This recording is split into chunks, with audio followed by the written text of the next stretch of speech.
жанакындай мисалы үчүн айтып атпады тиги Каркыра кетип калды деп. Ошо Каркыраны көтөрүп атканда мен бир эки жолу уктум эле ошо көтөргөн маселелер боюнча. Каркыра кайда? Үстүк көлдөгү, Таластабы десең билбейт ошолор. Так айта албайт. А бирок үзүчү кылып кетип калды деп. Ай Каркыра бул женекей кичинекей жер эмес. Каркыра деген где-то бир 60 000 гектардын жери аянт Каркыра дейт.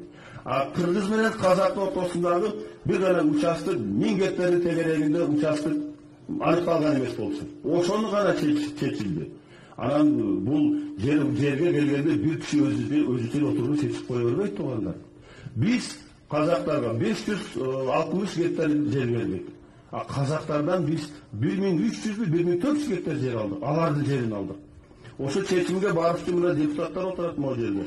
Каркырага барып, ошо жердеги эл менен жолугуп, а силерге кандай ыңгай берсе, алар айтты, мынау тиги казактын жери. Ушуну биз пайдаланып келе жатабыз. А бирок тиги жер кыргыздыкы, бирок аны биз пайдаланбай атабыз.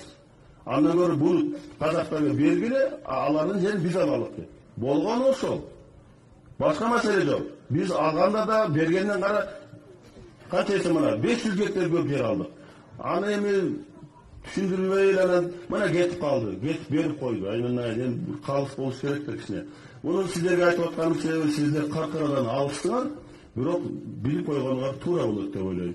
Эч качан Кыргызстандын президенти болобу, башка мамлекеттин жетекчиси болобу, жеке эле өзүнүн кызыкчылыгынын артынан башка өлкөгө жерди 1 метр жер жөн эле берип койбойт. Анын жолу өтө татаал. Ошондуктан муну туура түшүнүш керек.